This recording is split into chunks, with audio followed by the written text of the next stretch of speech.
Well, we have to quickly look at what the stories are on the front and back pages. Before then, though, you are giving us this. Mama V, please, why is Roland stealing glances at you? And you said, and that's from Rio, so Felix at the T. Don't worry. Why is Felix asking me? We should ask you. And then we sent you a picture, the two of us, and you said, I hope no mischief. I beg, no mischief. Now let's look at what the stories are. We have the front page of the Daily Guide, and Mama V is about Anas judge sues CID over bribe. Yeah, that's my favorite Justice D, by the way. Okay, it's not Justice D. This is Justice Paul Ataderi, one of the 12 High Court judges implicated in Anas bribery and corruption scandal. He sued the Director General of the Criminal Investigations Departments of the Ghana Police Service. It's more like he's on a suing spree, if you like. We'll see how that goes. He's stretching the law. And DVLA, you know the story that we talked about. Deal turns $9 million. And we're told it, and this to air. Yeah, I have to use your phrase again today. It's trending. This is to trending. air is human. And he said that it was a typo or it was a mistake. To air is human. Charlie. We'll see how that goes. If you go on the social networks, you will be laughing. He put his signature there and didn't realize it the whole time until he appeared before the committee, only to say to air is human. Really? We'll see how that goes. 4 Asawasi murder suspects caged. And apparently 4 suspects allegedly involved in the murder of Abubakar Sadiq, an activist of the New Patriotic Party in the Asawasi constituency. Well, they've been remanded, and it also includes the constituency chairman Isaac Brenya, and they are supposed to appear before the Asokwa Magistrate Court again on November 24. Well, after the Airtel Adum praise, they will miss it. But you know, what's the point? What's the point in engaging in all these things? No, but they've not been accused of anything. I can understand. They're just suspects. I get it, but I'm sure they will not just arrest you as a suspect and even go to court and remand you if they don't have anything at all on you.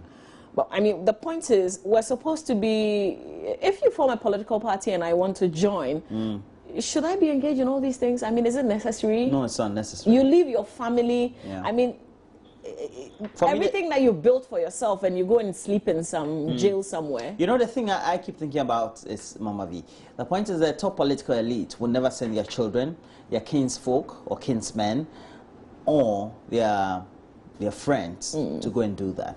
So why would you, a sympathizer and a supporter of the party, go and do something for which you need to rationalize and think, is it right or wrong for me to go and engage in? Then you just get loaded onto a bus, and then you go and do whatever. Or even not only about this very incident, the past incident or incident that are likely also to come, we'll be talking about. But you know, next year is an election. Lessons from this. Yes, I think we should be learning. People, and it's ordinary persons like all of us. We should be learning. Okay, we have the Find Out, Mama V. Yeah.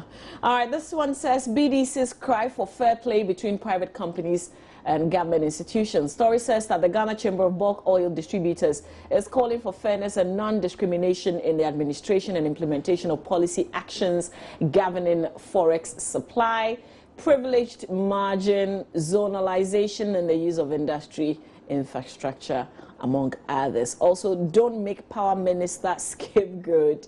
So, son of the first president of Ghana, Nathan, has he been accepted as son of the first?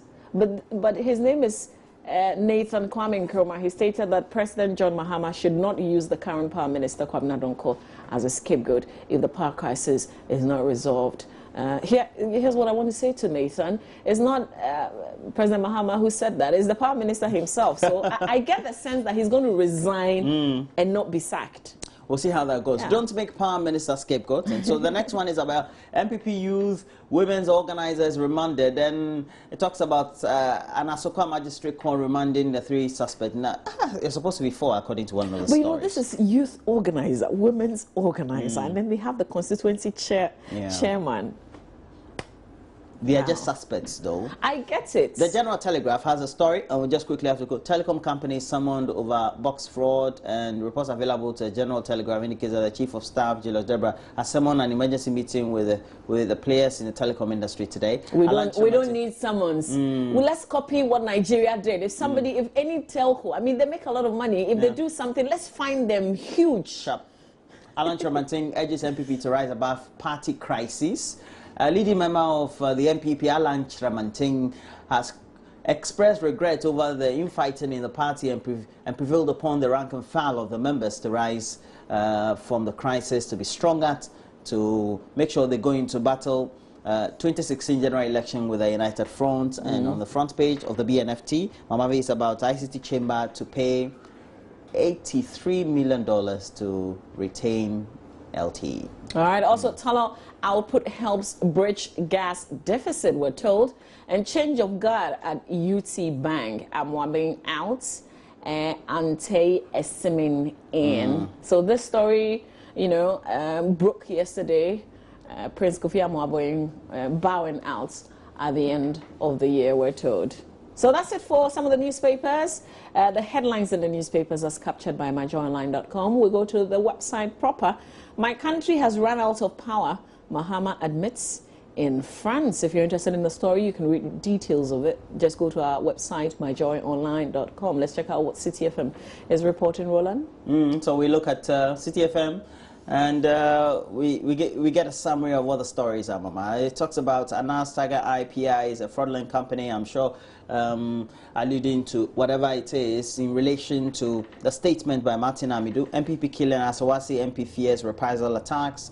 Mahama not shielding corrupt MPs. Batidam, he works with the presidency and has been linked to the anti-corruption drive in the private sector, but now also in government as well. I guess all in a bit to make sure that corruption is nipped in the bud. All right. We'll wrap up with the BBC Africa page. Let's find out what's happening.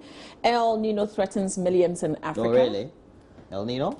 Yeah, that's the what whole of Africa or where? West Africa? So some 11 million children are at risk from hunger and disease in East and Southern Africa as El Nino causes drought and flooding, the UN says. Maybe more details will tell us exactly the places, but they say East and Southern Africa. Nigeria protests over Biafra arrest. That's another one. Then they've got a highlights. Kenya journalists released, top Nigeria civil servants sacked. All on the Africa page when you go to the BBC. That will be it. If you want more local news, though, just head on myjoyonline.com. Well, as part of our bid to make sure that we get very much interactive with you, I have one of them saying that it's a message from one of our ardent viewers. Sure. He lives in Kaswa. He says, I keep wearing the same suit all the time. I think I've been changing it so that every time it's black. You're a black guy, like you like black. Yeah, so now I have to make sure that I give you a lot more changes. Yeah. I'll tell management. This is a good time. All right, so you've got to stay with us, but I want to say good morning to one of my special, very good friends who's watching us somewhere in the United States of America. I have one more request too. Annie Osabute. Not from me. Good morning and good night to you. Annie Osabute, bye-bye. You are mischievous on social media, we know. And good morning. Please wish my mom, Hajia Samata Gifty Bukari, a happy birthday. Hajia Samata, a happy birthday. And this one is coming from the first vice, or you are the first vice chairperson of the MPP in the Northern region, and it's coming from Utman Damba. Mr. Damba, thanks for the message as well. We want you to get a lot more interactive. I always admire watching you, Mama V. This is not fair. Haliwanzi. In fact, you get total control over the Queen's language. What about me? This is not fair. You are feeding on me. Okay, well, but this one is praising all of us. Both of you rock. You look smashing. Thank you. You're not talking. Well, I think you love my jacket. Okay, it's okay. He's talking too much. We've got sports coming your way here on the show. Later on, we're having a conversation on pensions. And I did mention a bit earlier, if you're a public sector worker, this is a conversation that you want to stay glued to. If you've got questions ahead, you can always send to us via WhatsApp or Facebook. Fantastic. Now, we have to take a break. When we come back, Baba Tando will be here with a lot more sports.